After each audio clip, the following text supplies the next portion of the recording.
Can you do? I don't think you can do that. Can you? Make what? No, Immovable rod.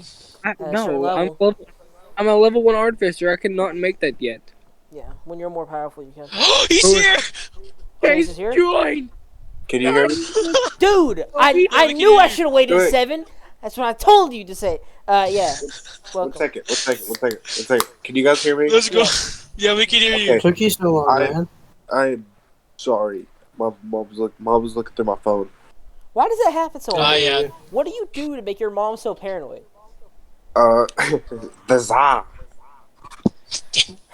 Oh yeah, because he did. I was looking through my phone. I'm like, oh my god, it's getting close to 6, and she just started. My phone started vibrating, and she's like, "God, why are they spam texting you?" I'm like, "Can I please have my phone? Please have my phone." It's like, Please you know have my phone."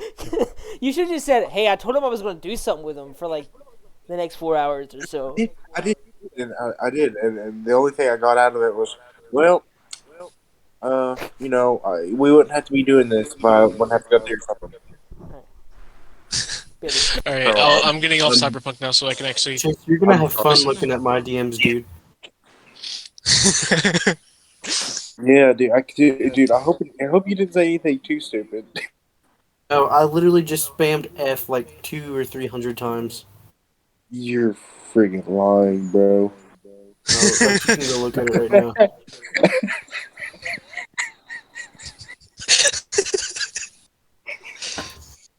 Alright. It's literally you go Chase. Where you at, Chase? Chase.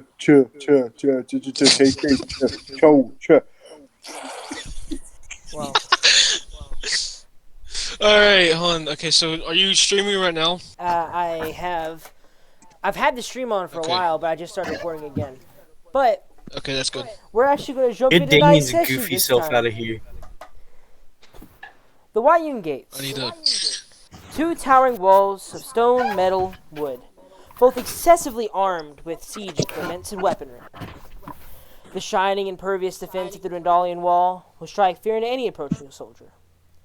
Any that meant harm, at least. The huge sheets of steel, sprawling 60 foot high, several inches thick, the most powerful cannon in the world was shy from this challenge. No armies ever pierced it in its several hundred years of defense. The menageries' beautiful artistry, on the other hand, and form-over-function mentality while constructing it has left them at a severe disadvantage during a siege, but also as one of the most wealthy countries on the continent, if not the world. Calling all to trade with their welcoming atmosphere, the culture's melting pot. The culture has a melting pot style with several different ethnicities and backgrounds, all being welcomed with the same ease. Although the wall does have many hidden strengths, any approaching army should beware the dangers that may lie unseen. The date is 856 post-divergence, the 18th of Misfar, and the sky is finally cleared after a long and harsh storm. The road, still muddied, but that hardly matters to our seasoned soldiers, one of which now stands firm against a violent shower of flames bursting forth. They grab their hammer, striking heavily against the steel, causing the metal to bend to their will. They wipe the sweat from their brow, striking again, and again. They finally lay their hammer down, once again wiping more sweat pouring down their skin. They finally grab a bent piece of metal heavily with 2 gloved hands, lift it up, and quickly smother it using tongs to push it into the oil. When they're finally done, they lift up a smooth masterwork shield. They head to the shift change as the new smith comes in, calling out to him that the shield only needs the finishing touches. Grabbing their bag quickly, grabbing their magical hammer, and trudging out into the muddy roads toward the olive green delivery tent. Sean, would you please give name and description to this fine smith? All right. So you see now. Did you say name? I just want to make Yeah, sure. that's I a didn't know name where- and description. Okay. So you see now. My character Zal. He's a kind. really tanned looking human. He's 5'9" with a normal set of clothes that you'd see on the average on an average commoner. However, his muscles are easily shown as the clothing is a tad bit small for him. With his pants being baggy, he has brown hair that's faded on the left and right side, that kind of like spike up in the center. Uh, he has he has like brown eyes, not greenish. I don't know why I said. He has brown eyes that have bags under his eyes. His eyes seem tired, as if he's been through a lot in the few years that he's lived as a human. Though, as you see on his next to his lips, you see laugh and smiling lines, but his face seems somber. He doesn't really seem all that too happy. On around his neck, you see a kind of like full golden pendant with like a red ruby in the center. And on his back lays a hefty maul, the metal being rectangular with 8 spikes, 4 spikes being on each of the maul, with 3 words being carved into the metal, saying, "Remember the Scourgers." And he is currently walking to the post, and he'll go inside without any interruptions, I presume. No, we are going to jump away. We'll come back to you in a moment. I was just seeing if that was the end of your description. I didn't know if you were done. Okay. But with that, you head into the olive green delivery tent, which is your first of 2 destinations for the day. Trudging through a similar muddy road, except one not so well worn, and on the outskirts of town, we see our second soldier, the second one of this fine squad, now walking up to what looks to be a young, jittery boy, probably no more than 17 to 18 years old, almost jumping with excitement seeing this soldier unfurl a robotic hand, only with 3 fingers, but it's obviously a prosthetic of some kind. The boy lifts up his hand and quickly shows the 3 missing fingers on his left arm, and holds out the hand for you to slide it on. The soldier slides it on. The boy immediately pulls back and starts flexing, the mechanical whirring coming smoothly and easily. And you are happy. This is the first one that's actually lasted even the flex test. The boy, seeing this work, draws out his blade and begins to swing in the air, quickly becoming confident in the blade's ability to be wielded with these prosthetic fingers. He turns around on a tree, striking it a few times, and strikes one heavy strike with both of his hands down, severing a tree branch heavily. The large branch falls to the ground, but the boy drops his blade in surprise. Not of his strength, but because his hand, the fingers that have been replaced at least, have entirely contorted and broken, and one of his fingers has actually dug into the palm to the point where he's bleeding. You rush over, look over your fine invention. Worried that, well, this boy was reckless, and maybe you can at least use the information of the blueprints for this design to further improve. He looks at you curiously and asks you to fix it. You look it over, trying to pry 1 or 2 of the fingers out of his palm and try and straighten them back out. That's no good, though. It seems to do more harm than good, as the springs scatter and shoot out in every direction, spraying both of the presents with all sorts of gears and springs, and more or less destroying completely what seemingly was functioning hand. It's a frustrating moment, and you quickly tear the prosthetic, off of the boy, and start to stomp away, shouting out that you'll see him later once you finally figure it out and with the next iteration. Stomping back toward the delivery tent because you see the quartermaster entering. You're both asking him, because it's your job, to join you back at the commander's tent, as well as he's the one that knows how to smith the fine tools and springs and gears needed for such an invention. Damien, would you give name and description to this masterwork artificer? Okay. My my name. Let me look it up. Phalith Tanelia Magverting. I am the wife of Something. I am a high elf. Uh, I have my hair is black. It looks like it was braided yesterday, and then she woke up with it really messy and just gave up on it. It's really curvy. She's lightly tanned, green eyes, has freckles. She has a purple bandana on her forehead because she likes the color. She is 6 foot tall. She has goggles on. She has a really nice, beautifully made purple robe with 10 patches, 5 on each side evenly, but one of them has been like scratched off. It seems. Long pink sleeves that go down towards its hands. Baggy white pants with a belt, with the belt covered in like several tools, just like surrounding it. She has a little Pip Boy watch on her right wrist and a gold amulet. She has smithing gloves, steel toe boots on. She has a staff on her back. She has hairpins in her hair that keep it up instead of like braiding it this time. She has it now up. She has, well, you can't see right now, but on her neck at least, you can see like a scorch mark go up towards her chin from her neck. A scar sliced right through from her forehead down to her left eye and past it. She has a little gun inside of a gun holder, and she is 200 years old. She's middle aged elf, I believe. I think that's middle age. A little young, but yeah. That's yeah, 400. I'm pretty sure is middle age, right? Mm-hmm. Yeah, okay. But that's how I look. Is that all with your So description?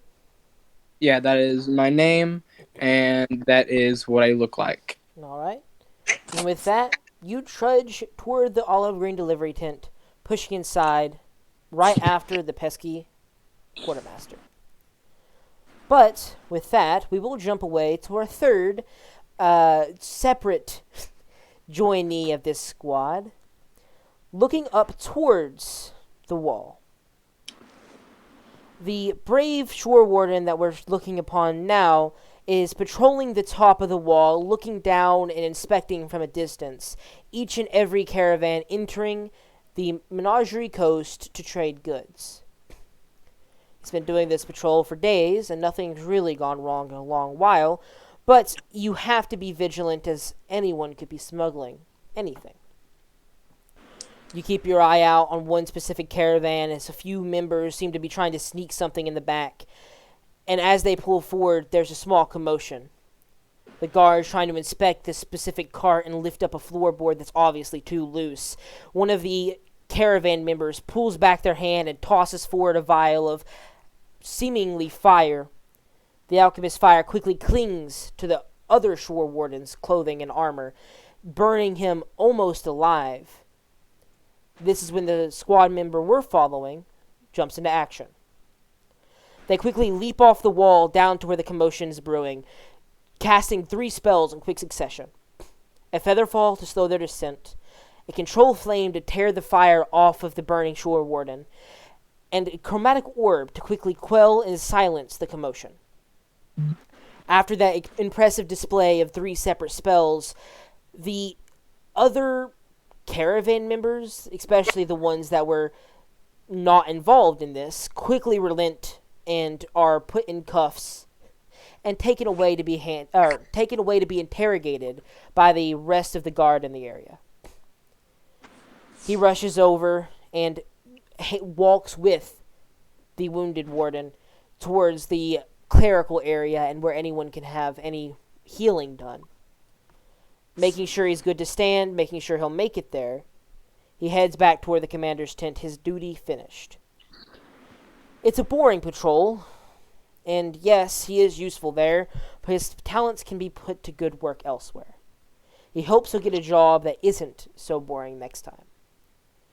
As you head toward the commander's tent to see to your next day's duties and get them, would you, Eden, please give a name and description to this arcane master. Alright. So, this character, his name is Kotoro, and the most striking part of this character are the bright white bandages that cover every inch of his body. The only thing you can see past the bandages are his eyes, which are a dull lavender color. And from this dude, you just get a general vibe of, guess I guess it would be best described as boredom. Not because he's boring you, but he seems so bored with the world from how he walks, how he looks at things. He stands around 6 feet tall, and as he walks, you hear the jingling of his armor and from under his bandages, and the shield on his back smacking his scale mail. That's my description. All right. As you walk toward the commander's tent to receive your next set of duties, we jump away to our final, but not least, Shore Warden squad member, for today, at least. This squad member is wearing heavier armor, chainmail, and wielding a extremely powerful striking weapon.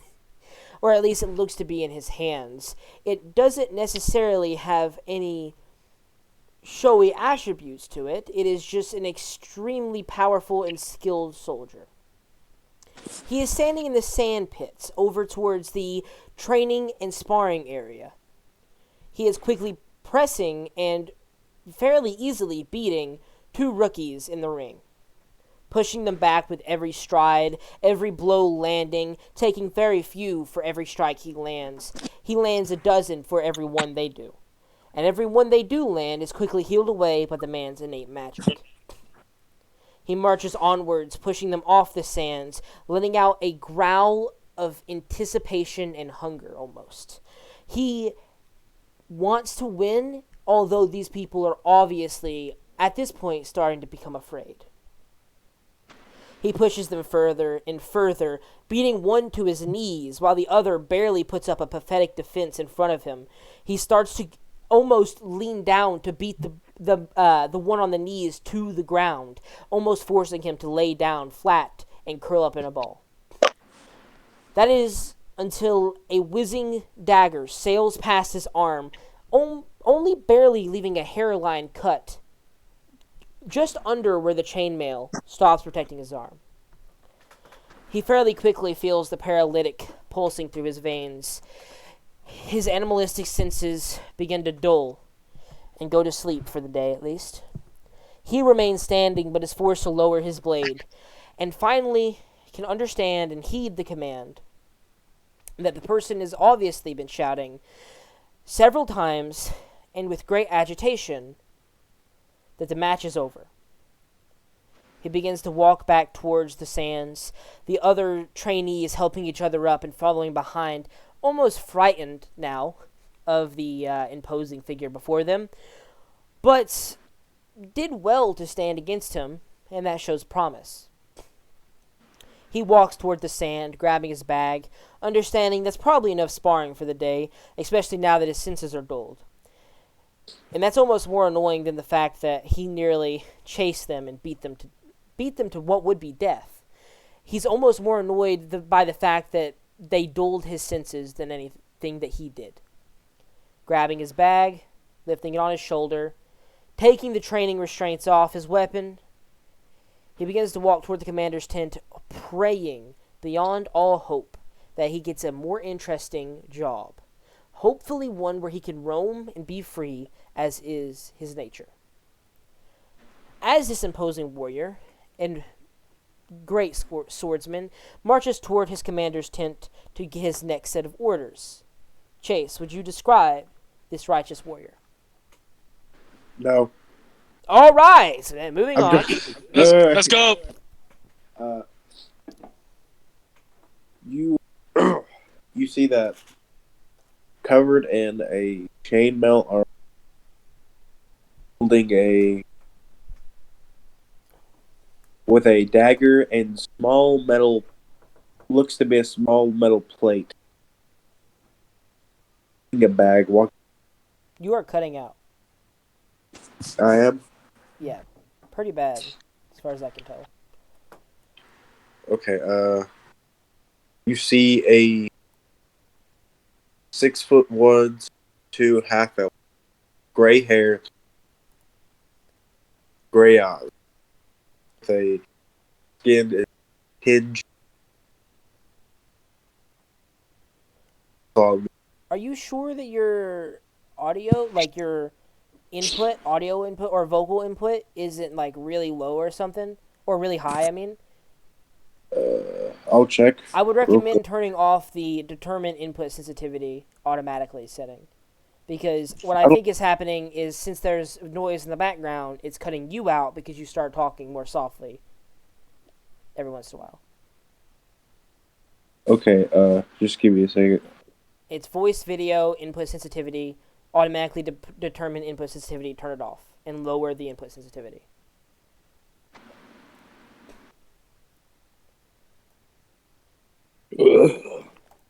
Here, I have a good idea.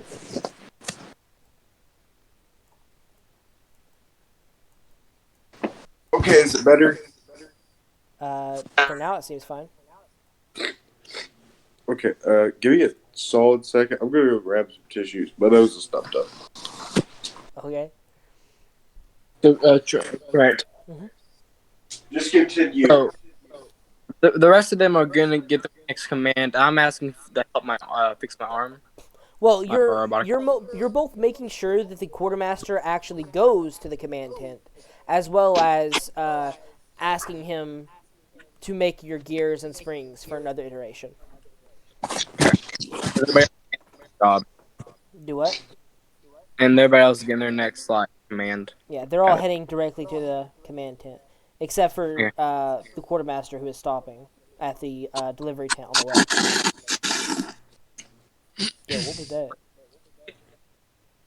Blow nose. Why?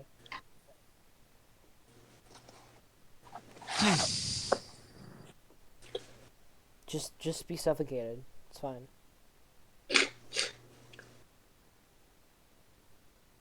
Ah! Goblin King. King of Goblins. Stinky goblin afoot. There's a goblin somewhere. Okay. What are we doing? We're waiting on Chase to come back and give a description and name for his character now. Oh, that's me. You sounded different, so you give a name, Um. description, and name for your character. Okay, I already described him. I'll describe him just a tad bit more. He has gray hair, gray eyes, chainmail armor, 6'1", half elf, with a tinge of blue skin. He has a on his knuckles, no, not on his knuckles, but on his fingers. You can see there is a spade, diamond, a clover. Wait, no, a spade, a diamond, a club, and a heart on each of his hands, and on his neck is a on the left side of his neck is a tattoo that says is a tattoo of a Joker, with below it the name Harlequin spelled out. And Alright. my character's name is Orion Pesh. And as Orion Pesh marches his way toward the command tent to hope to get a job that takes him out of this most boring of places, we jump back to our original squad member, entering the delivery tent and seeing several of the younger soldiers placed on the duty here to try and get mail in and out of this little military camp. They are running all about and quickly storing and drawing out and reorganizing mail. One of them steps forward to become the desk clerk for the moment and looks at you as you enter. Okay. Zal kind of like walks in, even though with his bulky stature, he kind of like glances around for see if there's anyone really just kind of like staring at him besides the store clerk himself. He walks in slowly, and then in his pocket pulls out a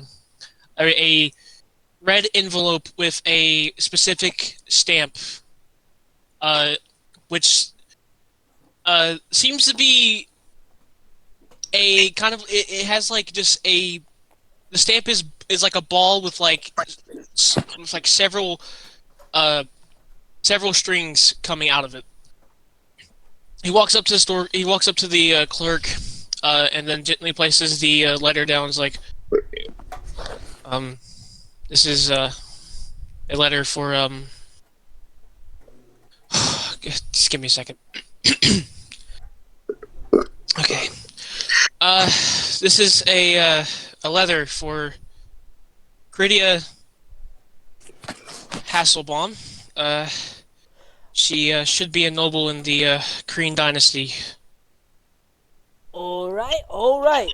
He grabs the letter and looks at it. Noble in the Kryn Dynasty, so I'm just gonna send it there, and you're gonna hope someone over there got it. Like, do you know the address? You know the town they're in? Anything? Uh, what was the capital? I think is where she told me, but I can't remember the name. I believe it's named Rosanna. But yeah, sure, I'll do that. He leans over and grabs a quill, quickly writing out a few different notes to other post carriers. So this is to Rosanna and to a noble there. He shoves it in his bag and just goes, "All right, I will make sure to organize that with the quickest outgoing postal man right now." Thank you. All right, no, no, no, you have to pay. Remember, it's a Oh, delivery. There's a delivery fee. You have. It's 2 copper a mile. I think it's something like. Man, I don't know. Let's say 700 miles. so how much is that exactly? 70 Two silver. copy for every mile. 2 copper for every mile. So 700 times two. 1,400 copper. 14 14. gold. Oh, okay. Thank you. Um. All right. And then he'll kind of like pull out his out of his pouch and give it to the clerk. Thank you, fine sir. Thank you. He shoves it into a register that's under his counter and slides the drawer shut again. Anything else you need today, sir? Any incoming letters you would like to know? No, that should be all. Actually, I do have one question. Have you seen a smaller boy? He's about like maybe 5'4", kind of looks like me, though has like a small stubble. Uh, he has kind of like bushy brown hair. He should be wearing like uh robes and is usually carrying around a staff of some kind. Have you seen him around? I can't say I have. I'm stuck here, man. They won't let me out of this tent until they call me contraband. You know how it is. Good luck I finding see. them, I guess. Okay. Yeah, I'll try and I guess find him if he's here, and then he'll kind of like awkwardly like stand there for like a solid 5 seconds before waving awkwardly and then starting to head back out to the outside. As you start to walk away and push back outside, you see another form bustling inwards, with a kind of frustration played out on her face that you can already see. This is a person that commonly requests fine craftsmen make gears and springs. And you can see continuously like tap on their little Pip-Boy watches. They're like rushing in. Uh, Zal kind of like immediately steps out of the way not to bother the angry woman. It doesn't work. Can't And he hear what you're saying. said, update 68. This arm never fucking works. Um, excuse me, miss. What was your name again? Faileth. Bailiff, I'm guessing another experiment failed. Yeah, look at it's all missing. The fingers aren't even there. Like everything. I gotta go in. I can try and build stuff, but you've done it so many times now. At this point, I'm probably gonna have to start upcharging you. That's fine. How much would it be to? Uh, Trent, how much would it normally, to like build springs and stuff? That is up to the craftsman. It takes more Okay. time to build springs. It takes less materials, though. That's the trade-off. Okay. Well, it's taking a lot of my time, and I have other business to attend to. I'm upcharging you to 10 gold pieces a spring. Oh, oh. It's a pretty good amount, yeah. Let me check my pouches and just kind of just opens like a big wad of money.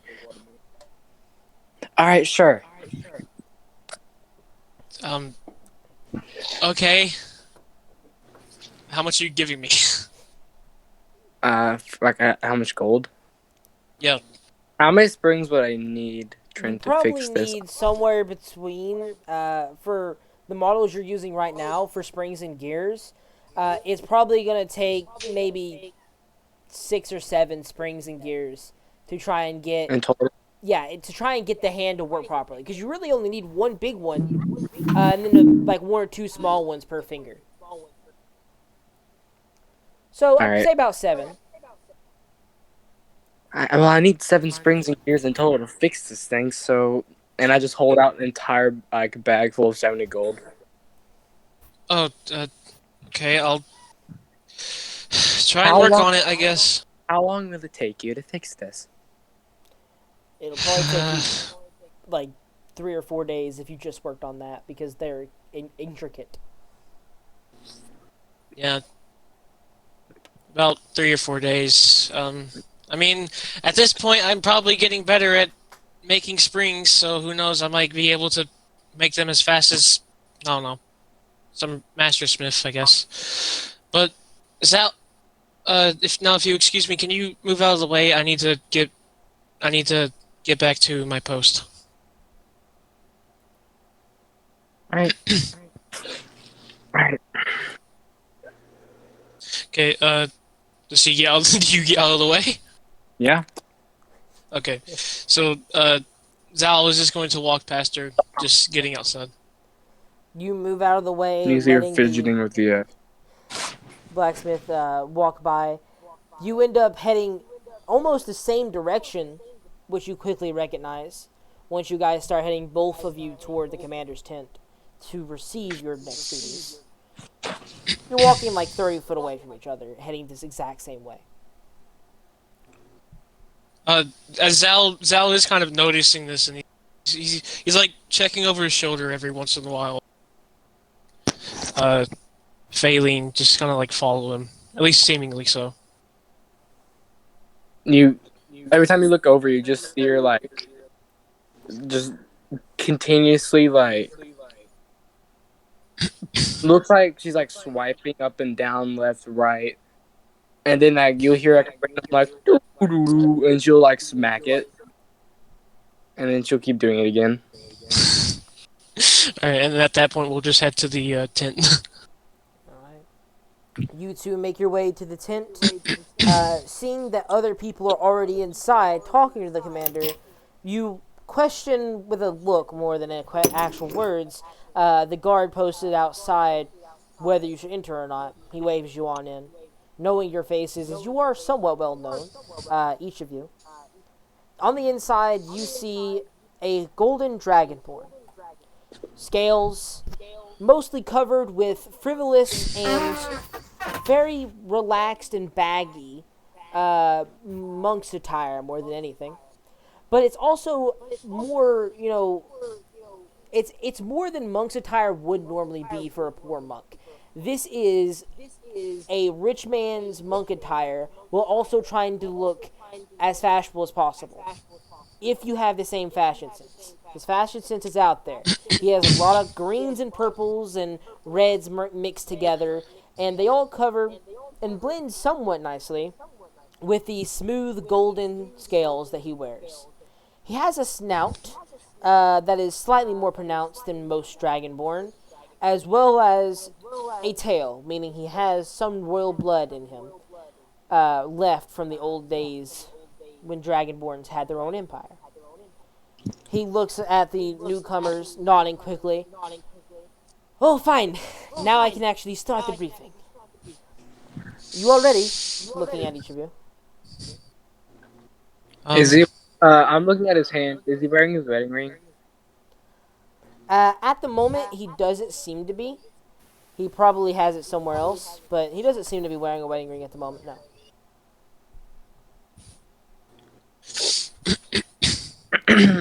So you all ready to receive your next day's missions? You all gonna be working together, so get used to that. Okay. I think Orion's gonna look around. He's gonna be kind of bored that he can't spar, he can't find anyone. So he just he he lets his armor kind of dissipate back into the fog, the thundercloud stuff just roll off of him as now he's in his just regular what he wears under, which is just a regular green long sleeve shirt with some fancy-ish looking pants, brown pants, and some boots, and a amulet on his neck. And he just sits down and like starts to listen. Alright, he looks at each of you.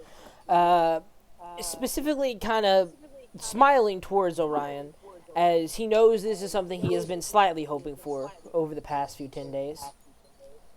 He then goes on and says, well, I need you guys to become field workers again. Some of you have been before, some of you might not know what that means. You are not going to be standard garrison, standard standby soldiers.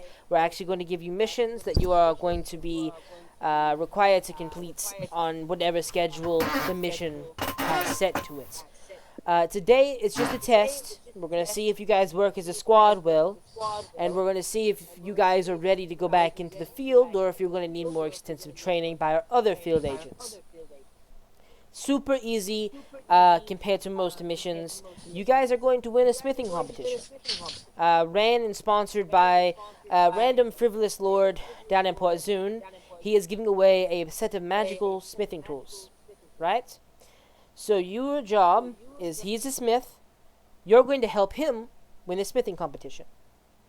There is a small catch, which is why we're sending operatives and not just a random smith, because we don't care about the smithing tools necessarily. That's not the point. It's the training. The catch is that we know for a fact myriad operators want these smithing tools.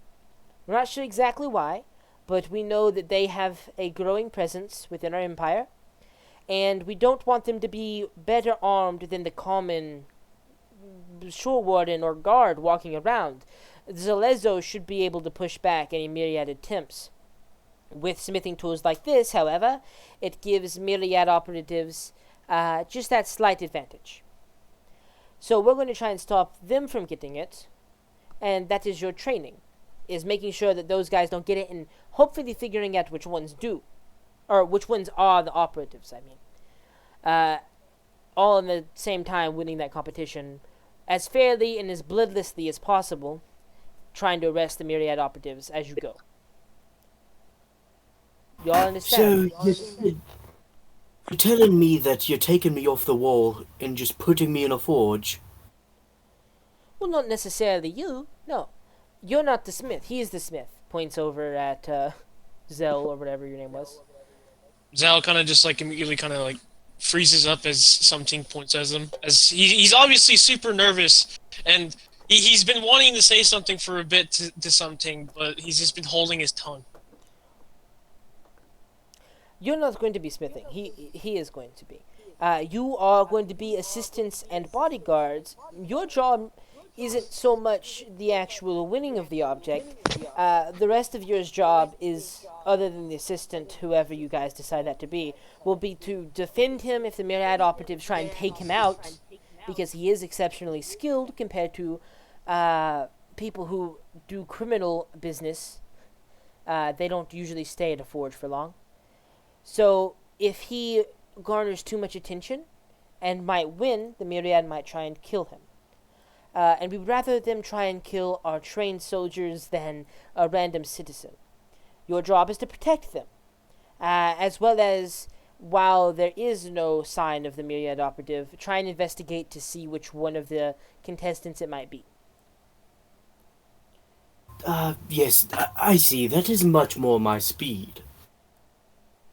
I knew it would be. Any more questions? Or you all ready to go? You should be leaving sometime today. Um, something or Captain something. I remember I requested not to be back into the field. What happened to that? Yes, you're trusted. You are extremely trusted. You are one of few that we can actually, work on higher level jobs. I know you would never betray the Empire, or at least I hope you would never betray the Empire. I have serious doubts that it would ever cross your mind. And you need to be reacclimated. Even if you request it, we cannot spare others because we cannot trust them. We have an inkling, as we have had some issues recently. I will not disclose right now, they are still classified. I'm We have back. had some issues recently, so we need people we can trust that may or may not go into the field. This is a test. We may not need you. That is, don't take this as a consistent thing. This is just to see where you are and how much training you need. Back again. Sorry. Because we don't know exactly how ready you guys are. We need you guys ready if we do need you. Not necessarily going to say we do need you. This is an Kinda, easy mission. Zal kind of just like he's tensing up real hard now. He's like freezing. There was a small, kind of like maniacal laugh, kind of like leaves his voice for a second before he just starts coughing. sorry. And as he was like starting the maniacal laugh, the amulet on his chest kind of like started to glow. Specifically the red ruby. Sorry. All right. I guess if that's the deal, I guess I can go back to the field. What'd you say, Damien? What was that sound? Someone's chair? Dude, Yeah, that's my chair. I'm sorry. It went. It's okay. Damon, you're like the only one who hasn't really said anything. Unless you Oh, want to say sorry. something. My dad was on call. I didn't get to hear a single thing that happened. He was briefing you on the mission. Eden's character questioned as to why he was taken off the wall for this. That's the last thing I heard. Orion was That like the last leaving. more or less wanting to fight people, and Sean's character was like, I told you I don't want to fight in the field. And he was like, I assure you it's possibly a one-time thing. So you want me with no muscle to also fight? You don't have muscle, you have brains. You need inspiration. This is the city of forges. You haven't left the wall in a fairly long time. Look at my intelligence has done 68 times. I lift up the arm that's like completely destroyed. I'm like, yeah, I'm not that smart. Like I said, this is the city of forges. You always get inspiration. Every smith says that traveling the world will help them create their masterwork. Traveling the world will help you create yours as well. As well as, the military has started questioning exactly why we have you on payroll. As they haven't really have you done anything other than let you spend the money you have trying to invent. I need to send you somewhere, and I need you to have some proven use. Otherwise, they may make me fire you if I'm not careful. I've made several things. I've created a lot of things for this group. I'm using them all, but I've made them. Yes, you've made them. They're not mass producible. Yet. Fair, fair, As well fair. as they're unreliable. Many of them will break after 1 to 2 uses. Well, this one works, and I click my boots and I start flying. That one works, yes. Like I This said, one though, works. non-reproducible. Yes, fair. And then I pull up the gun. I'm like, this one also works. That one we could have purchased from any passing vendor. You could have, but I. You made it. Zal Zal's gonna just look back and forth as they're kind of bickering a little bit. It's like, Yeah, this um, becomes a husband-wife argument fairly quickly. Like I'm And doing something. I'm not a waste of space. at one point, you just hear like, "Well, you're not wearing your wedding ring, so like, I don't know what you want from me." He opens his uh, monk clothing to show a wedding ring. He just goes, "I will never betray you." um, I have a question. So from my observation, are you guys a thing? I mean, Yes. yes. Yeah, we're married. Oh, That does not impact the mission. It's not why I'm sitting here with you. It's because the military tells me I have to send her somewhere. I've had her just working on her inventions, seeing if they were possible for a while now. I started going back down. I kicked my boots Yeah. somewhere. Moving on. Moving on. Do you all understand your jobs? yeah, yeah. All right. Well, I guess since we're all here, I'm Zal Ray. You can just call me Zal if you want. Hi, Zal. Zal kind of waves awkwardly. Um, Huh? Orion stands up. He looks around everyone. He kind of gives a slight bow. Hi, I'm Orion Pesh. It is a pleasure. That's fine. Yeah, I mean, I'm writing this down. Uh, I I forgot my name. I have severe dementia. Do Your you, Yes, name, here we go. your name I is am your name is Foreskin. I'm Kotaro, and I've been guarding the walls, and he gives out like a loud pitched whistle, and you hear the a galloping of the galloping of a horse, and it sticks its head in the tent, and he points back at the horse and he says, "And this is my riding horse named Dink. You see, I lost Rinky in a forest fire, God rest his soul, but Dink has served me very well." Yep. What's your name? I didn't hear it. Sorry. Kotaro. Kotaro. very very unique name. I don't think I've ever heard any names like that down here. Mine's, Um, gotta look for it again. Phaelus. My name is Phaelus. And I also have horses. And, again, you can whistle. She whistles, the same, what's his name again? Totoro just did. And you see two horses this time run through. And she gets on one of them. You This is recognize the guard's dismay, the guard that was outside the tent. His whole job is to keep people in and out, and these horses are stepping in, and he's trying to aggressively push them back, but they're looking for you guys for direction. He shouts in, "I'm so sorry, they're so big," and he just goes back to try and shove them out.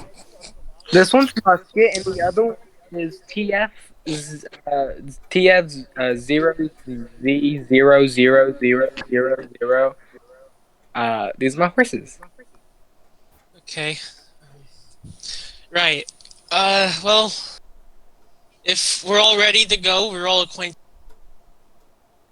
We should, I guess, get going. All right. By the way, just something, the time frame for this mission. Uh, you guys have about 24 days in total for walking. That will give you a day of leeway, both there and back. So if something happens that delays you a day on the way there or on the way back, don't worry. You have 24 days allocated for just walking. And then you have 7 days in the city allocated for the smithing competition, as that will be as long as it takes, as you have to produce several high quality weapons during the entire test. We do need you back within that time frame, though, after the entirety of the month has passed. You guys need to be back here for the Royal Ball, which is something I will inform you more about once you're back. It is a party for politicians set fairly far in the future to try and discuss empire menagerie trade. Some Korean are thrown in there as well. Okay. Um, but just one more question in case I just want to make sure. But where are we going Uh, exactly?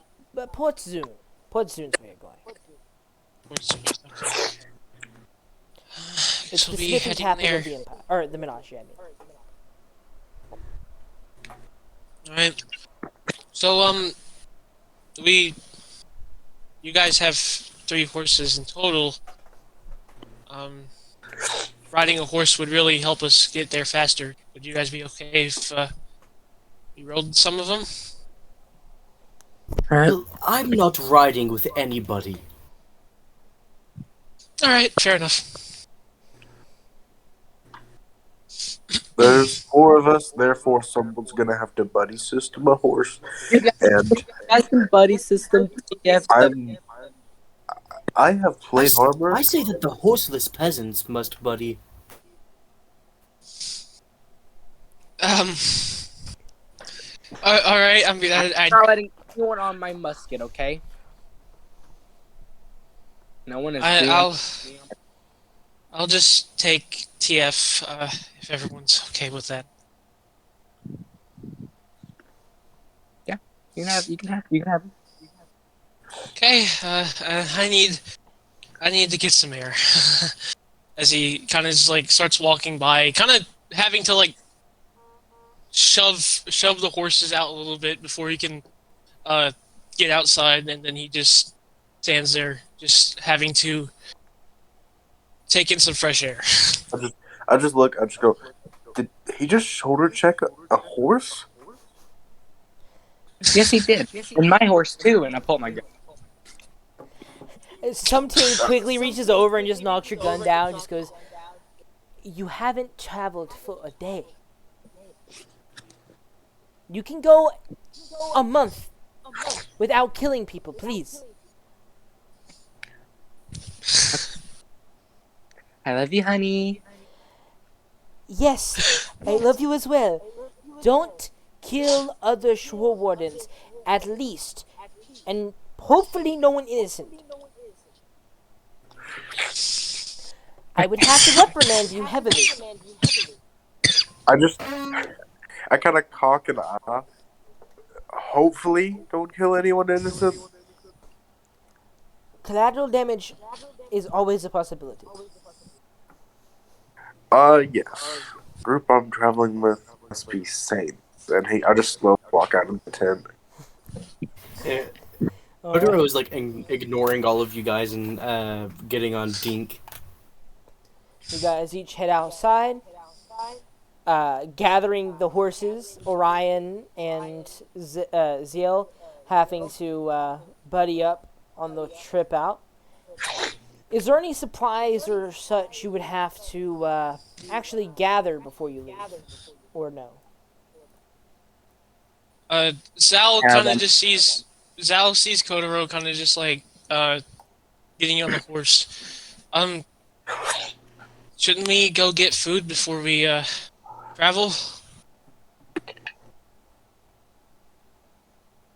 I suppose I am a bit peckish. Could, Well, I I could mean, do for some food. we can eat here and be fine for today. But I'm talking about for the road. We need to buy some dried stuff. Well, I have 10 days worth of rations on me. I have I 90. re- You said it was up to a 12-day journey there, so. okay. Well, Zal kind of just like is taken aback as he just heard failing to say she has 90 90 rations. Like, um, I'm not gonna question it. Okay, I guess if you're willing to share. I'll share. Okay. I like to imagine Damien's character has like hot dogs spilling out of her backpack. uh, Uh, okay. I guess we're all set. I mean, there's nothing really else we could plan for. Maybe. You hear like a little noise from her little like watch go dun dun dun, and she like kind of like celebrates in like a little bit of a quiet way. she just starts doing the gritty in the corner. You see the force herself start doing the gritty.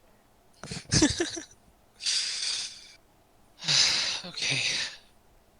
It's just one mission, right? Zal's just kind of like talking to himself now as he gets on TF. But he's obviously nervous going back out in the field. I'm gonna look at Zao and just be like, "You'll be. Nothing happens until it happens, but you know that won't happen."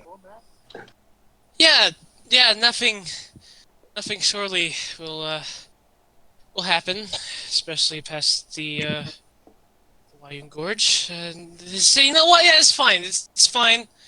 You'll be Let's just perfectly okay. let's just go.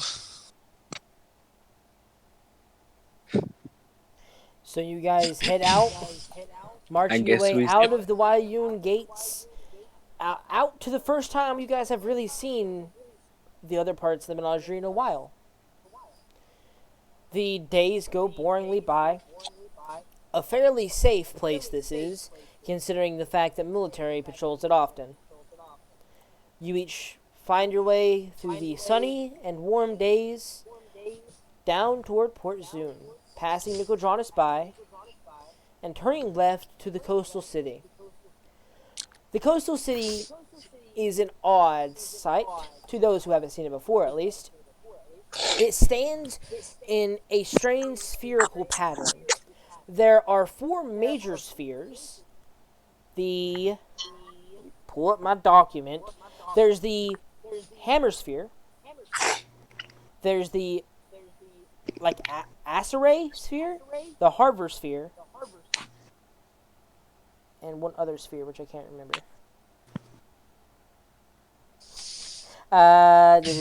Wrong one. God dang. A little tidbit of information as we are traveling down to Port Zune. Century sphere. I'm assuming we are passing the Wayun Valley or Wayun Gorge to get You there. have to do that to exit the gates. Yes. Exactly. So as Zal is riding, he gets more nervous than he usually is when he's like inside the Wayun Gorge. He's like looking over his shoulder every 30 seconds. He's gripping onto he's gripping on one of his axes, which seems to be kind of like heavily damaged with like a rabbit's foot kind of hanging off of it. As he's riding the horse, he's just. There's even like some parts during the ride he's like chuckling slightly, but immediately coughing afterwards. All right. But Port Zune is a very odd sight to those who haven't seen it before. There are four major spheres: the harbor, the assay, the hammer, and the sentry spheres, each somewhat interconnected with sparse parks in between them. They each have a direct purpose, the hammer sphere being the most direct center of the rest. The harbor, of course, being closest to the water, the sentry connecting to that, and the assay sphere connecting the furthest inland of all. The city itself is walled, but has a sizable portion of its population actually outside the walls, as well as has a very odd tower in the middle. As you walk into the city, the thing your eyes are immediately drawn to are large chain steel wire cables carrying lanterns that give a soft glow. Seemingly magically or constantly, somehow they are fueled. But these lanterns are on a steel cable connecting to several different places, originating into a large metal tower. It looks to be the finest metal tower, and even from here you can see Neria in perfection, and it is shining brightly in the sun. This, obviously, is what you know to be the heart of Morden, or Mornhind, or something like that. The dwarven god, you know what that is. I don't know how to pronounce it. But that is the temple of Mornhind. The tower is in the center of it. It's large, sleek, and connects to the rest of the city through these steel cables. But any large structure, anything more than 2-story, 3-story high, has a cable connecting it to this tower with lanterns hanging over them. The most important streets, you imagine, are likely even lit up during nighttime because of these cables, with the lanterns hanging so low. The tower itself is about 100 foot tall. Each of these cables come within 20 foot of the street itself. And with the spherical structure, you can almost see everyone being drawn to this. This is obviously the center of faith, center of the city, as well as once you near it, just naturally walking down the city, the center of smithing and production. As you get closer to the temple, you also get closer to the arrays of different smiths and factories, all producing goods and equipment. Surrounding those is schools and population holders, a bunch of housing. And nearby you see the docks, about a fourth of those occupied by a naval fleet that has never moved. It's a very strange city, much to explore, but your main interest is with the huge smithing array circled around the hammer sphere center.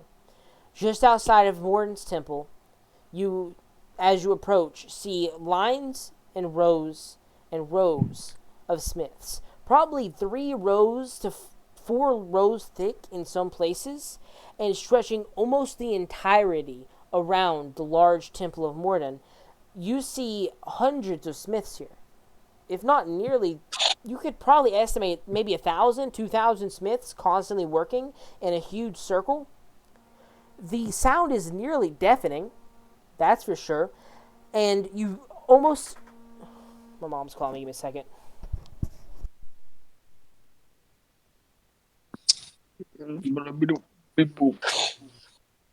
Oh, money. Okay.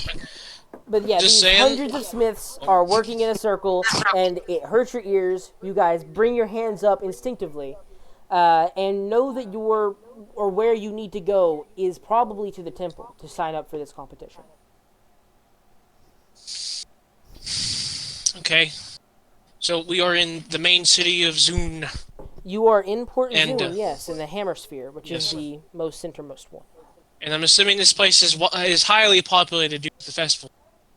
It is. It has, last count, probably close to 19,000 residents. Well, I'm talking about like on the streets currently. Oh yes, that too. Okay. Not so Yeah. much directly near the smithing array. Those are usually people won't go near them because of the incessant noise and heat. If you walked out closer to the housing sections and the schooling sections, you would probably find more people. But there is still a fair number either entering and swapping with other smiths in a constant cycle of working that probably never ends at these spheres or this array. You do notice strange things about these.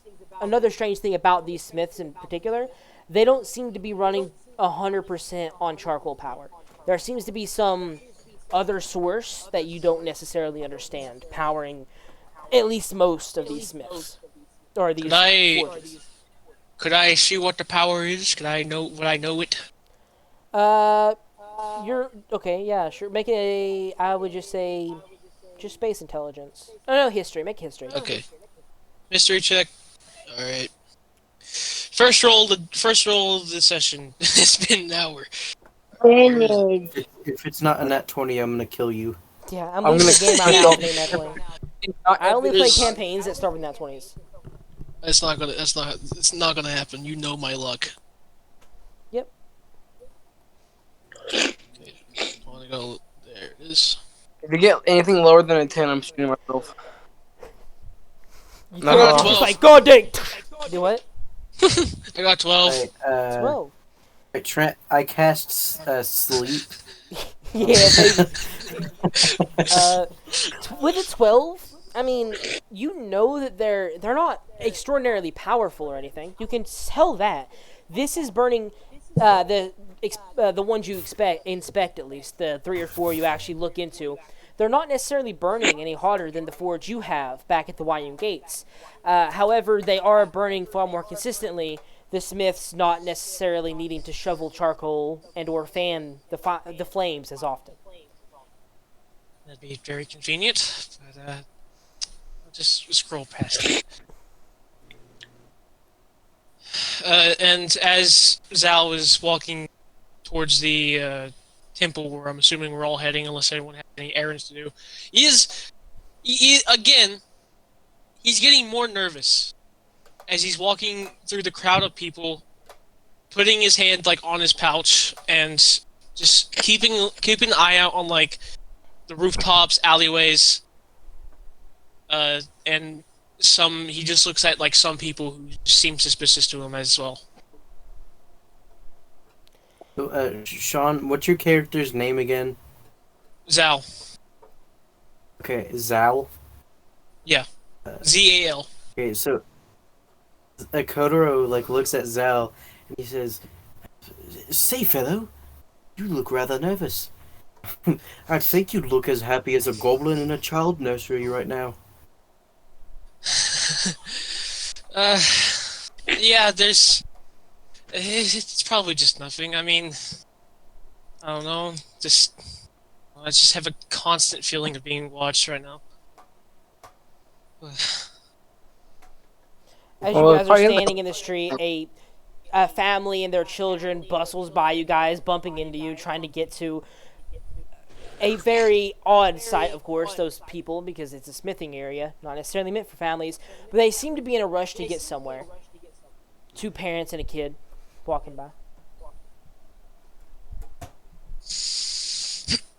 Zal kind of like looked at the family, just like having like slightly touched him. He's kind of like, okay, it's nothing, probably.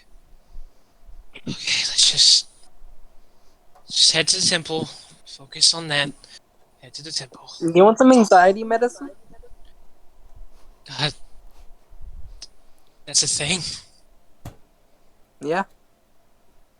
I don't know if you have that on you. I don't know why you would.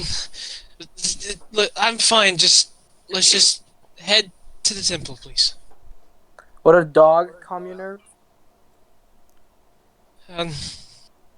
Dog would help, I guess. Would 2 dogs help even more? I'll be fine with just the one.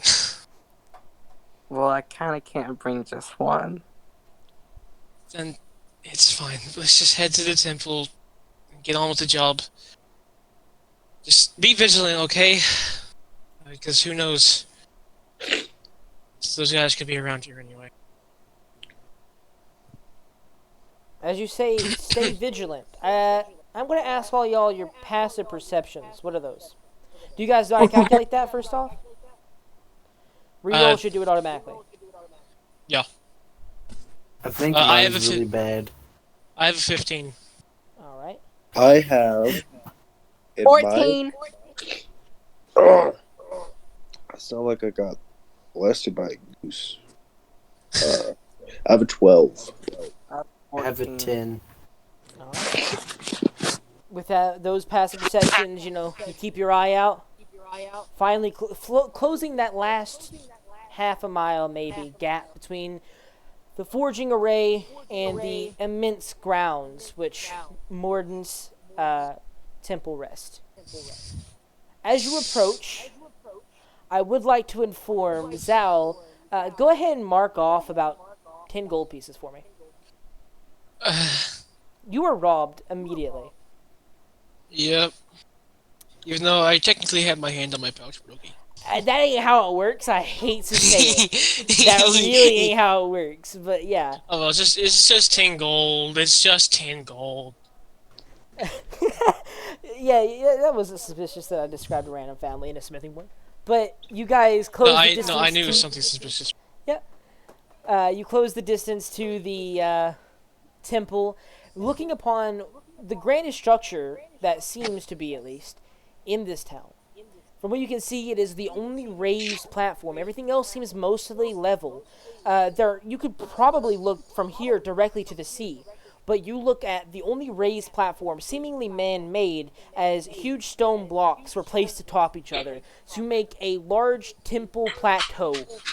It goes up maybe 10 stairs, and then plateaus out, holding a freakishly large chapel-like structure.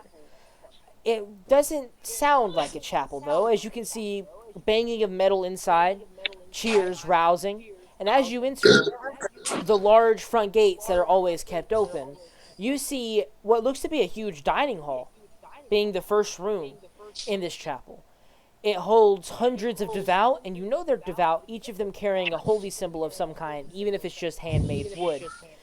They each cheer with metal flagons clinking together, drinking heavily. You see this is a very rambunctious place, filled with mostly dwarves, although a fair population of humans as well. It's a large dining hall. Zal kind of like looks around. He, in a weird sense, he kind of feels a little bit at home. As he has been around a bunch of dwarves before. He even caught up a few words on, and he knows how to speak Dwarvish. And if there's anyone speaking Dwarvish, he can overhear the conversation. So he kind of relaxes. He kind of relaxes a little bit, but you can tell he's still tense. All right. There, as soon as you enter, well, you're not the only ones entering. There's a few others, but as you enter, you are greeted by a rush of obviously clerical staff. They are the lesser priests and such of the chapel, as most of them are carrying trays full of beer and ale, as well as wearing somewhat heavy armor. That is just the most common get-up of the cleric in this place. It's an odd sight because most places wouldn't be like this. You walk into the Platinum Dragon, you see an old man wearing priestly robes.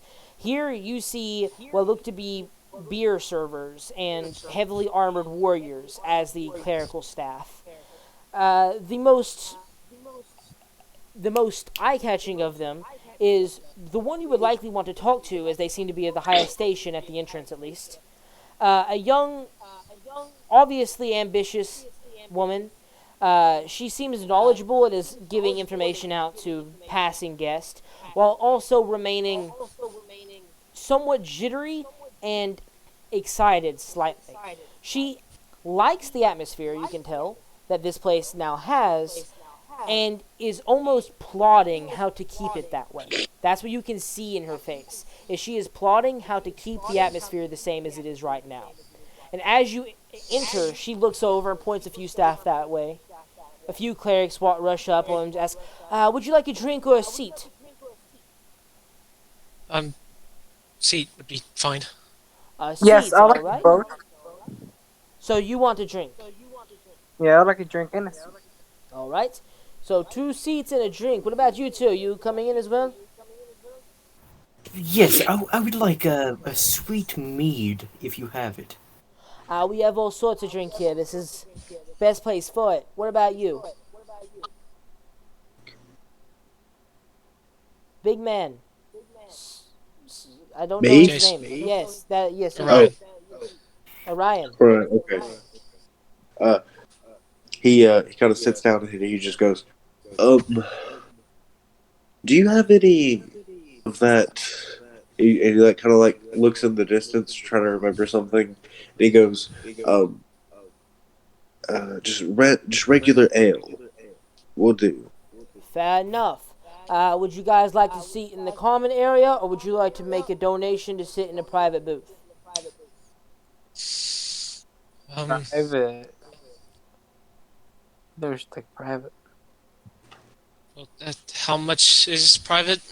Any donation will do. If you donate something or sacrifice something more than you get a private booth, as well as you will get a higher up of staff, so you could confess anything to and or ask any questions you need to ask of someone more closely related to the god. We are low but lowly priests. We are just starting off. All right, guys. I think we should take a private booth. I'm not gonna lie. Wait, what'd you say? Who are you I asking? said we should. Uh, I say we should take a private booth. Okay.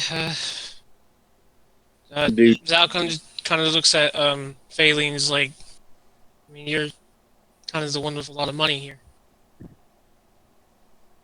Fair. Here's a side note, I just destroyed the webbing between my thumb and my index finger. I'm a That's epic. How do you, okay. So you said donate. A donation on top of whatever you order, yes. I'll put in 2 gold as a donation for a private booth. That is very generous. Thank you. She takes the 2 gold and stuffs it in a somewhat lacking pouch, you notice.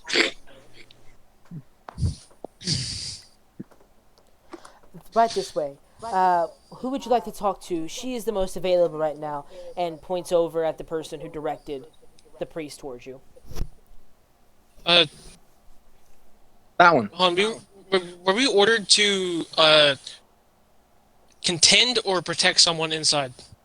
No, you are here for a smithing competition, and you know pretty easily that the smithing competition is likely ran as a fundraiser event by the church, which is why you came here. Oh, so we're just guarding it. We're not attending it. No, you are the smithing competition. You are going in to win smithing tools Oh, okay. and try So and we are figure out attending. who is trying to steal those smithing tools, as they are a myriad operative. Okay, just making sure. Okay. By the way, Um, myriad organized crime, several continent spanning thing. For those who don't know. Uh, uh, Zal's like trying to say something, but he's like hesitating to like speak anything. He kind of Zal's gonna immediately look at Faline. Could you tell her that we're here to contend? Oh yeah, we're doing that. We'd like to contend for the. Why can't you just do it? Wait. Everyone has reasons. You here to attend what? Well, I just got confused why he couldn't do it. He's nervous, I think, or excited. Probably both. We want to first time in contend. the church. They cut you off without a second thought. This isn't my first time in the church, no, but it's just yeah. Are you Is he thinking kinda about just being like- baptized in Morton's light? No, All I I'm can be. Okay, I can tell this one's never been here. We don't do baptisms. That was a joke. Either way, follow me to your tables. You can talk to Sister Yvonne. She will come and see you shortly after I get your drinks and Wait, this spitting competition. yeah, I don't know anything about. I can't give you entry tickets. You have to talk to Yvonne for that. They don't seem to be paying attention to what you're asking or what you're saying. They seem to more or less be trying to move along to the point where they no longer have to deal with customers. They rush you into a booth, which is in an entirely secondary chamber. that's actually below the first. They lead you down a staircase into a far more dimly lit and far more calm. Other than every once in a while you hear a fervent shout or whatever. They lead you to a booth, and you can see that the surrounding clientele is far more wealthy, also far more into the religion. There are some who are wealthy, who came here for, the drinking and the food, and just donated because that gave them this atmosphere. And there are some who are looking extremely destitute, but also donating anything they can. And you were just placed in a middle tier booth somewhere nearby. They already know your orders, so they leave very quickly. The priest that was pointed to you originally quickly comes down, and that young woman, the ambitious-looking one, the one who's plotting to keep it the same atmosphere, walks up fairly quickly after the departure of the waiter and sits down in a chair she was carrying alongside. Sits on the outside of the booth, almost blocking half the passageway behind her. She is wearing somewhat heavy armor, but it seems to be mostly ceremonial. As she leans back. Zal kind of just like he's like in this is a booth, right? Not like just a table of chairs, or is it just a It's a table of booth chairs? against rows of stone wall. Okay, Zal's kind of be like in one of the corners, kind of like just trying to make himself look less outstanding. He doesn't want to stand out, is what he's trying to do. See here, fellow. Oh, yeah. See here, fellow. We should like to contend in this smithing competition. She shakes her head and just goes, I know the armor can obscure me, but I am a woman. My name's Sister Yvonne. You want to attend the smithing competition, do you? Which one of you is the smith? This one right here. Point to where the smith, I think, is Zal. Yeah. Yeah. Zal kind of like To Zal. Zal kind of like freezes up for a second, and is like gently raises his hand. Are you entering an assistant as well? It'll make the smithing operation smoother, I've heard. Who's the assistant? Zal is kind of like You interject me. I will. Alright, so that's the smith, that's the assistant, and you here just to watch? Yes, and I suppose for emotional support as well. Fair enough. We start the competition tomorrow, actually. So, when you wake up, head here. We'll take you to the private smithings. There will be 12 contestants, so 12 smithing rooms in total. And you guys will have 7 days to complete 3 what you would presume to be masterwork items of any size or type. I have one question. Is it like a specific thing, or can we just make whatever? Anything that you're going to try and make 3 of whatever you want to make in the best way you can make it. You can walk up there and make a box, as long as it's a very good box. Okay. Zal will immediately start ruminating on like what he's trying. He's more leaning so towards swords and weapons, as he's done those so many times before. I have a question. Yes? So the person that told us about the booth said we can confess things to you. If you have sins you would like to confess to Morden, yes. Well, I would like to confess that sometimes I yell at people and I yell at my husband, and I don't do. I just have serious. Don't know how to work with it. And Literally, you're cutting out so heavily. I cannot hear what you're saying. I said, well, I confess that sometimes I have like bad anger issues. I yell at people a lot, and I pulled out a gun sometimes, and I have arguments with my husband. Well, Morden is sorry for that, but there isn't much he directly can do. That seems to be a anger issue. Morden can help you be a better smith and craftsman. They can make you far more skillful, and, or at least if you are devout to him, you will be blessed with the ability to smith and create to your liking. But anger isn't one of his main strong suits. He himself has been known to be one of the most angry gods that there are.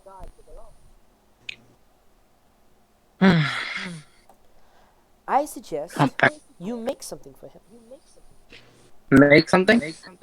as a gift to say, no matter how much I yell and or threaten people, I am a kind person.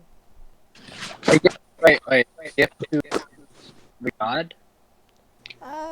Gift to your husband, and if you want to make something to the god, that is fair. Okay. Any more questions? Actually, I do have one more. Um, you seem to be very knowledgeable. I assume someone of your standing. So I would like to know what kind of people have you seen come in here? Like, what race? Have you noticed any foreign insignia? Gonna make a remembering check. Just gonna give it a basic +2 modifier. I should roll it over here actually.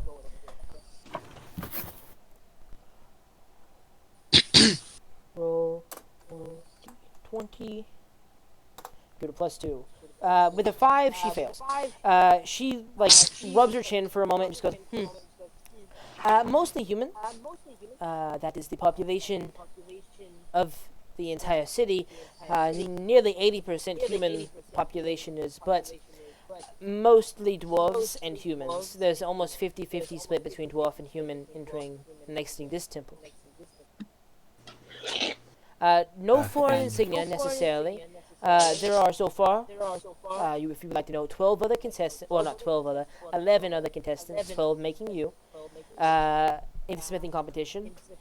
Most are not willing to join, believing they will fail, as only the top tier would bother joining, right? I'm sorry I can't help with that fun. I am 5th in line, by the way, if you wanted to know my station. I am 5th from the top here. Anything you've told us so far has helped, sister. Thank you. Well, have a nice meal. Have a nice meal. I actually have one question. All right. As Al kind of like stops his ruminating, he kind of like leans in for a second. Is there a guild hall here, specifically one for blacksmithing? Because I am technically a part of that. There is the Silverbone Smithing Guild, I believe. They aren't necessarily big in the modern religion. They are just the oldest and most skilled smiths in the place, at least. Okay, I just wanted to know if there was. I'll look for it whenever I'm done with the smithing contest because yeah. Zal kind of just like goes back to ruminating as he feeling a bit more better as he hears there's a guild hall nearby. I go and sit with Zap. Do you want to start playing on what we made? I'd rather not talk about that with competition so close. This whisper. I say we just wait until we're in the guild hall.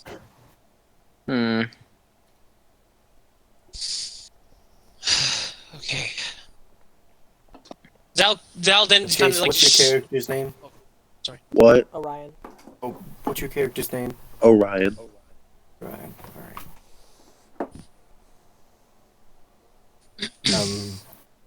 What were you saying, Sean? Sorry. Zal kind of like just shakes himself a bit as he was too busy thinking of like the blacksmithing, and he just now remembers like he's not here only for attending a blacksmith. He's also here to look out for operatives. He kind of just like shakes his head, and then would Zal know any insignia for the myriads, like any? Make a history check. Another Jesus, I'm making a lot of those. Yeah, because you're asking a lot about history, and so yeah, that's gonna make a lot of history checks. No, that's a 4. They don't seem to go by any insignia you can recall. If they did, it was a long time ago. Alright. And that's all I wanted to add point. All right. Are you guys going to go find room and board for a while after your meal is, I of want to course, talk served. to Orion real quick. Okay. Is you there? Yeah, I was blowing my nose. Okay. Say, Orion, since me and you aren't the ones smithing and creating, I'd say it's our job to keep an eye out for the myriads. So just make sure to stay on your guard tonight, alright? Trust me. I know my place. Smithing is not an expertise I follow it. Sword play and fighting is where I. And I'm guessing you also looking and seeming powerful. We are gonna be the muscle around here, eh? And I kind of like bump you with my elbow. Aye. Seems that way.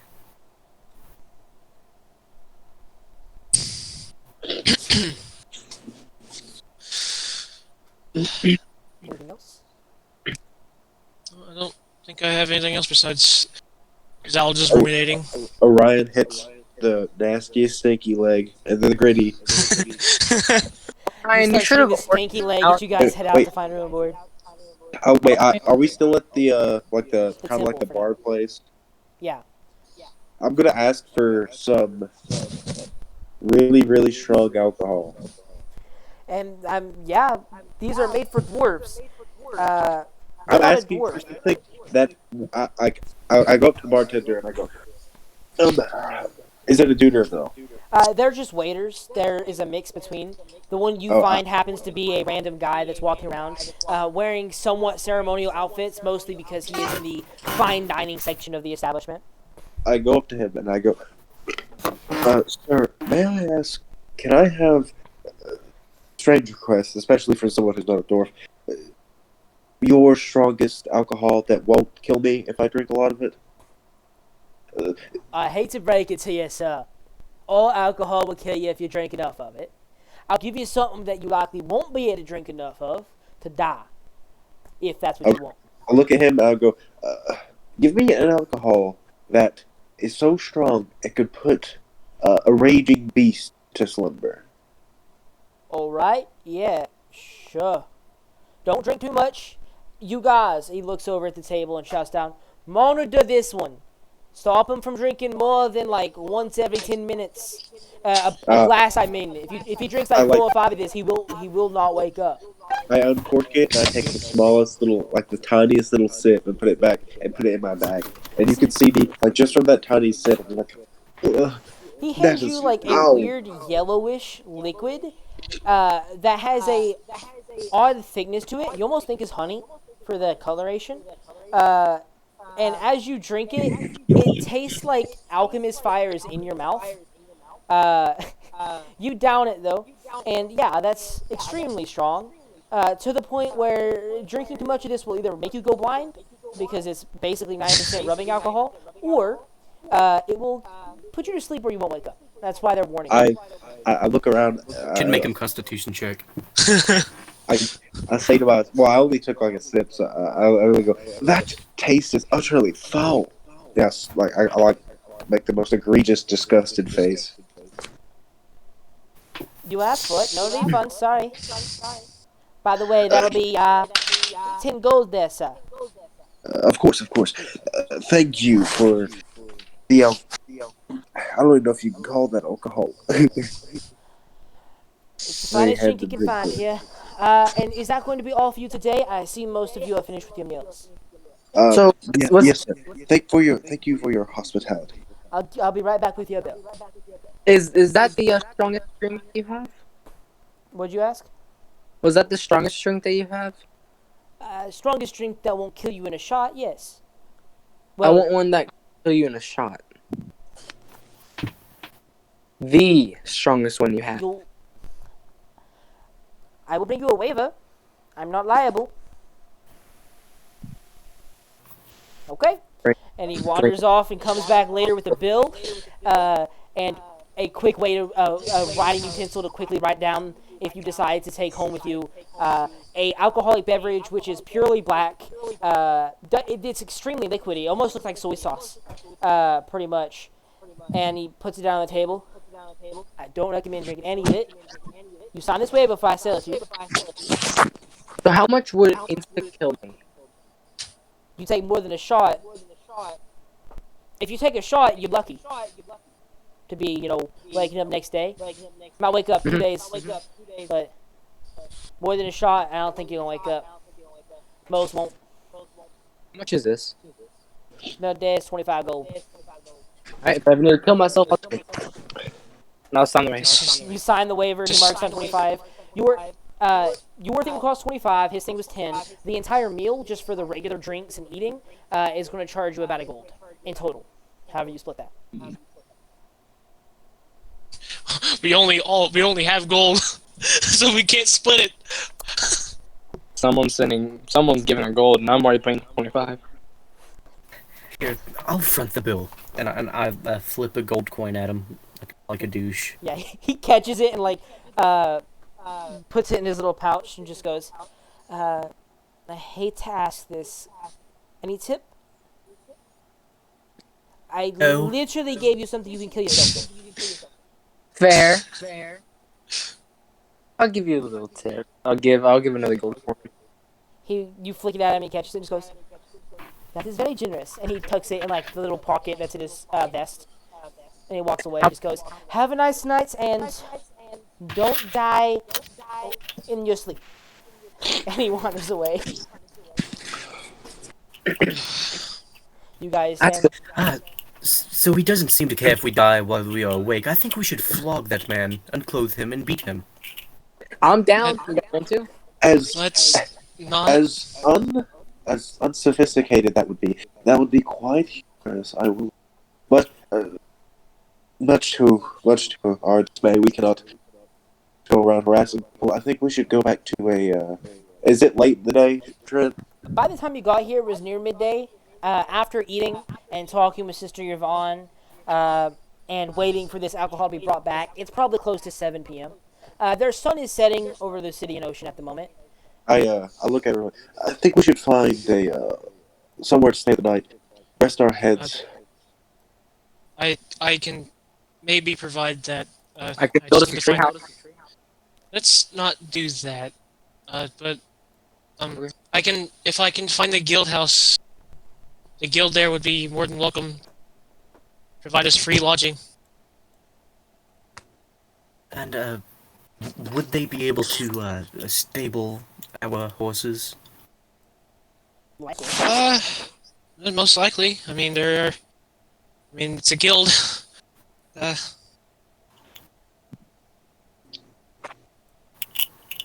So is that But- what Yeah, we're heading to the guild hall. okay. I don't never know when you guys stop talking because you guys pause so long. You guys find Never your guess our way next after moves. asking a few questions, questioning. Back to the smithing array, which isn't very far. You head slightly outwards a little bit more and find what looks to be a factory section. Although one of them looks to be a factory that has been remodeled into a storefront. And it literally just reads, Silverbone Adventuring Store. This is where you were told the tavern was. So they might have rooms up there somewhere. And you can see from a quick look in that the storefront seems to only take a small portion of the fairly large factory-style building. You walk in and you see a somewhat elderly, but not too much. He's probably like 50, 70 in human years. Dwarven man who is behind a low-cut counter so that it only comes up to about his chest.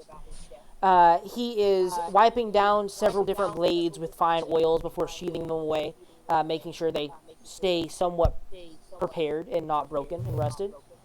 He looks up at you as you enter. Just staring at you as you enter.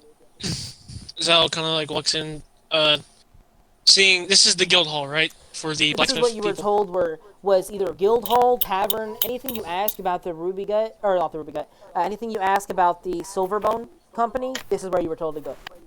Okay. Um, I'm assuming this is the Silverbone Tavern.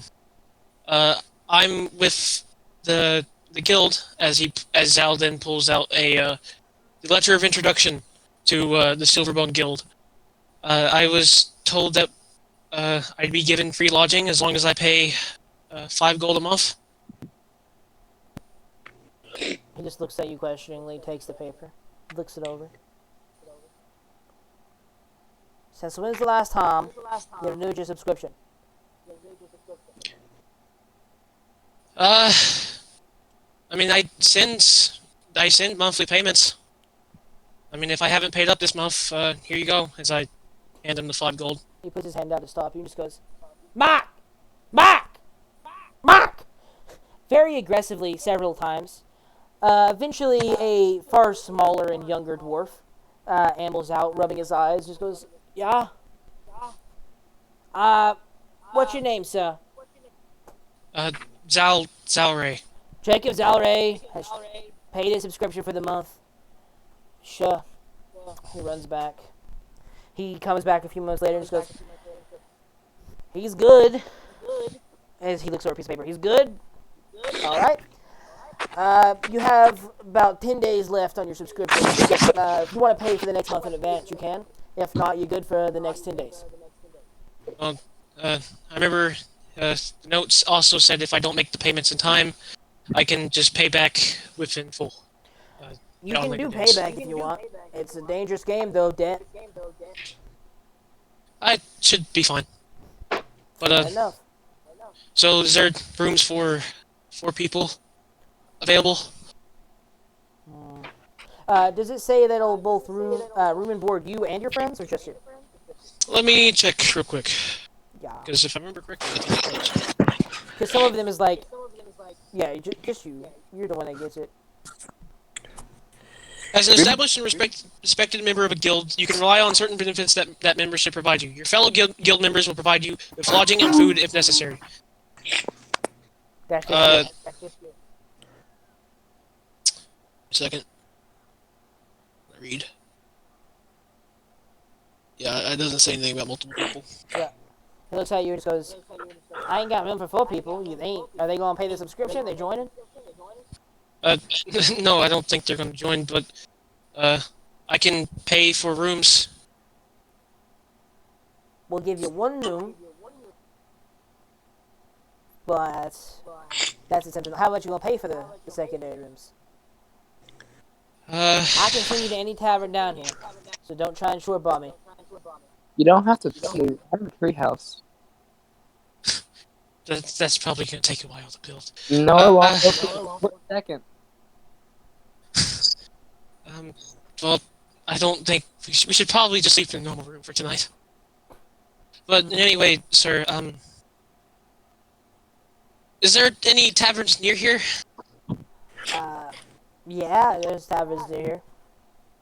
Well, I mean, like, close by. We don't want to walk too far down into Port Zune, especially since it's getting so late. There's a few in the Hammersphere, yeah. Okay, I'll probably, come back maybe tomorrow and ask for,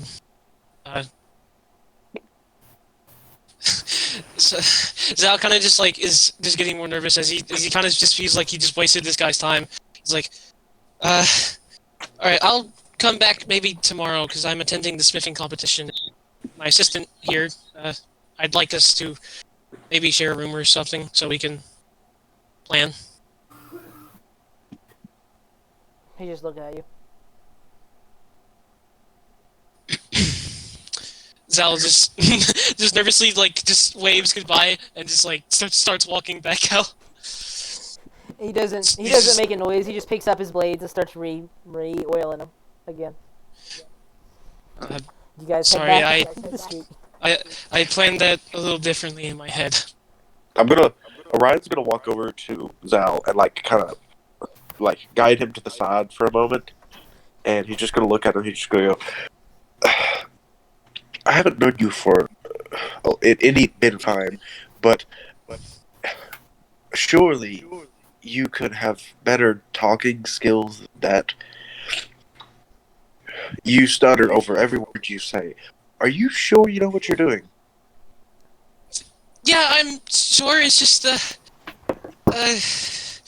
it's a long story. I was normally not like this. I used to be, you know, big guy in town. You know, but I just something happened and yeah. Let's just find a place to stay for the night. I'm apologizing for wasting everyone's time, but we need to probably just find a place to stay for tonight. Agreed. I go over to either the character. I go, let's make our way into the rooms. Did you buy 2 rooms? You haven't bought Um, rooms. You don't know where yeah, you are we're going just yet. yeah Oh, we're just going to a different uh rooms there, and that's what I'm gonna do. okay. You I'm guys going. wander for another hour or so, searching for a suitable tavern. I don't go to a tavern. If they go to a tavern, I'm going to a tree and build a tree house. Okay, you Build a find your way treehouse to the outside the edge town. of the Hammer Ward, spending another 10 minutes or so walking after they separate off from you. You find a tree. How are you going to build a tree house? You don't really have wood. I don't have wood. Yeah. Are you actually going to try and build a tree house? I do have a rowboat that can go on there. I go, lady, don't know who you are, and at this point, I could kind of care less. We're finding a tavern. We're not sleeping with the animals, especially in something you make, considering that you can't even. Considering that most of your inventions break after the, what, first use? No, only one is broken, and I've made about 6. We're getting a tavern. Not a tavern. We're getting a lodging. We're not staying in a tree, much less one that you make. I want to see if you can make something.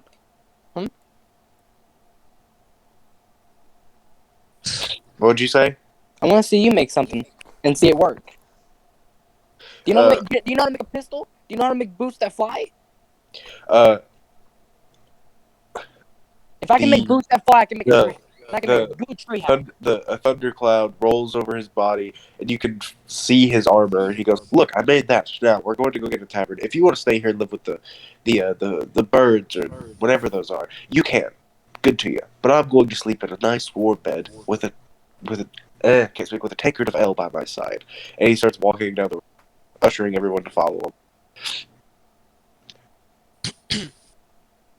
We go Totoro to the does tavern. without That's a all. word just about. Do what? We just go to the tavern. That's it. Are you going to the tavern, or are you going to try and build your own tree house, Damon? I just kind of like, I hate my job, and I walk up towards them. About an hour later, about 8 p.m., you guys find the suitable tavern that isn't, extremely run down and you think you're going to get robbed in. You walk up to the barkeep, which looks to be a brownish red. It's a weird colored dragonborn. He is wiping the counter, but seemingly making busy work as the counter is fairly clean. In his other hand, he holds a book and he's just wiping down. He looks up at your approach and looks like down his book. Zalg is just being quiet at this point as he's already wasted enough time of other people's days. Um, you will excuse me, sir, but me and my companions here are looking to buy a room or two. A room or two. Which one? Well, it depends. Can one room hold 4 people? Depends what kind of room you get. I can give you a room with bunk beds in it. 2 bunk beds. It's gonna be small. Will it fit 4 6-foot tall people? Not comfortably. You have to squeeze by each other and exit the door. But it will fit you. You can sleep there. It'll be comfortable I enough. feel that would do us just fine. Alright, so who's cuddling with who? There's bunk It's beds. a No bunk one bed. needs to cuddle with anyone. Aw.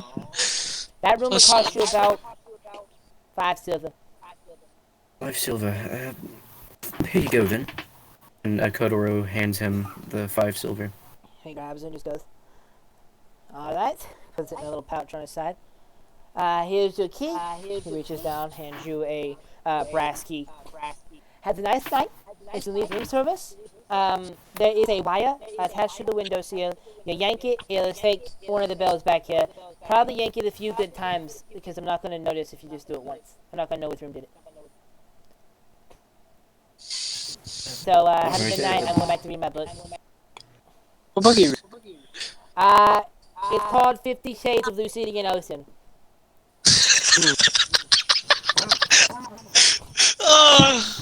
It's about 50 different pirates. Very confusing.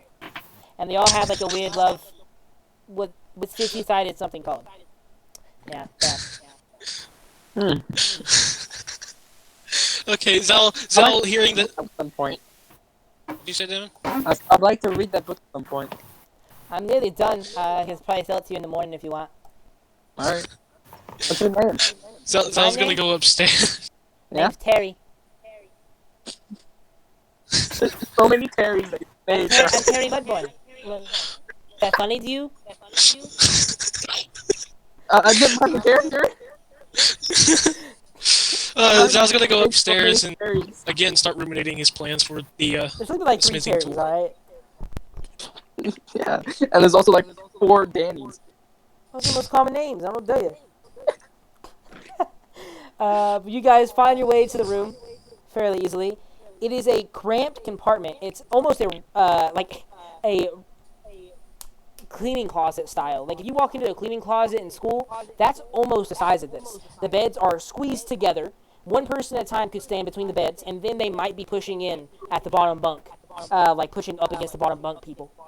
There's a door that exits outside. It has a strange assortment of locks. It has 2 separate locks, one that's on the door, one that's separately added for unknown reasons.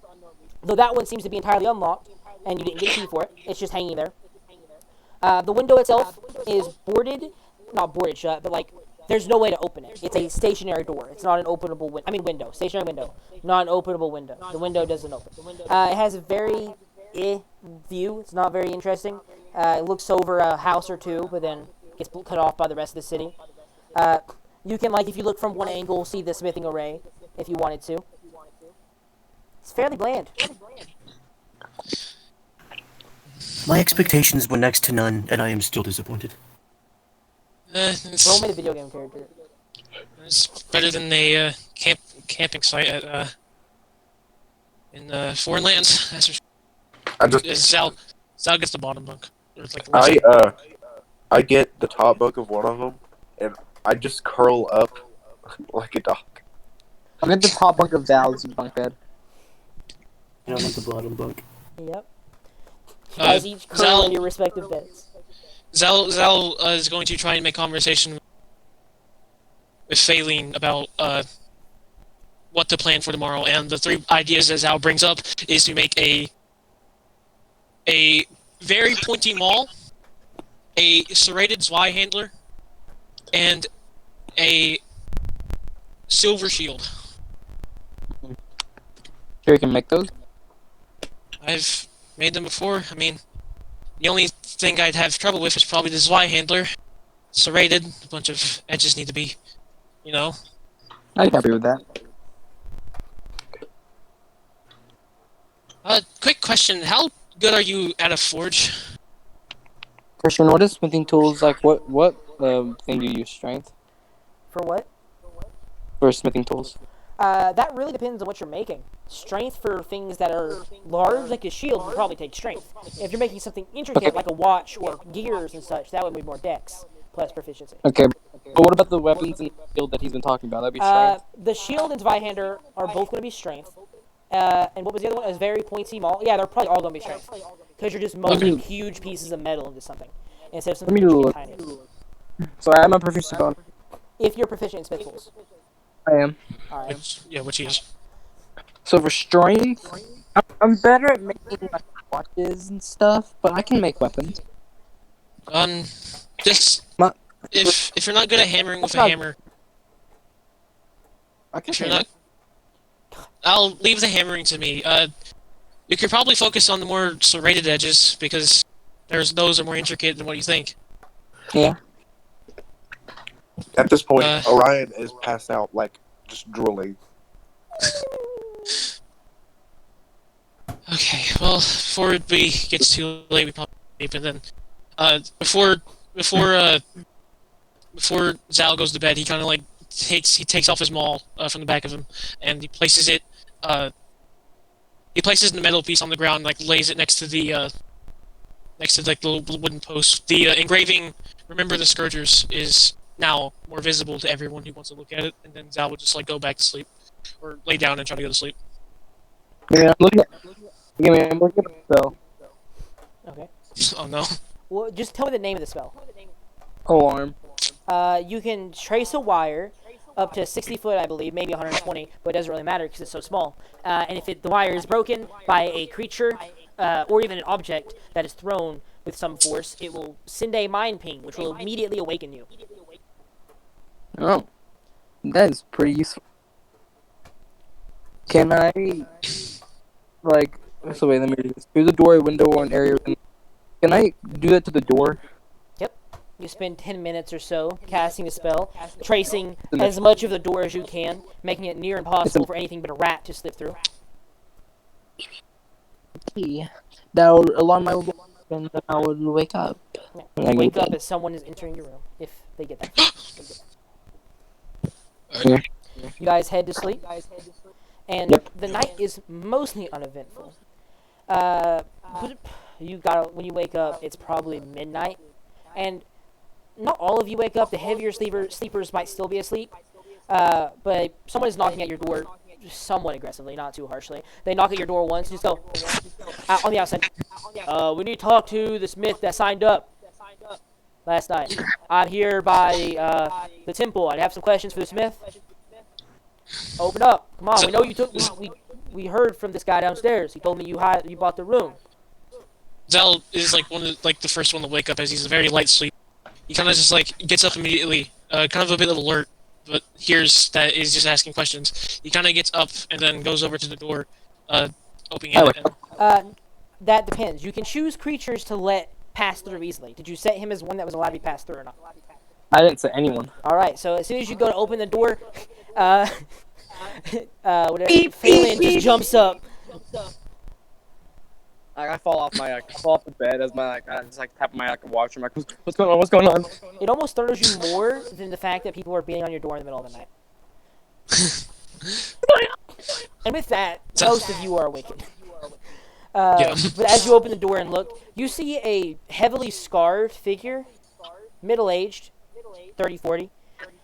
He's wearing leatherish armor at the moment, and you can see a series of knives on one hip and a sizable maul-like hammer on the other, like a mace. He looks over at you and just goes, could you step outside for a little bit? We don't want to keep disturbing their sleep, do we?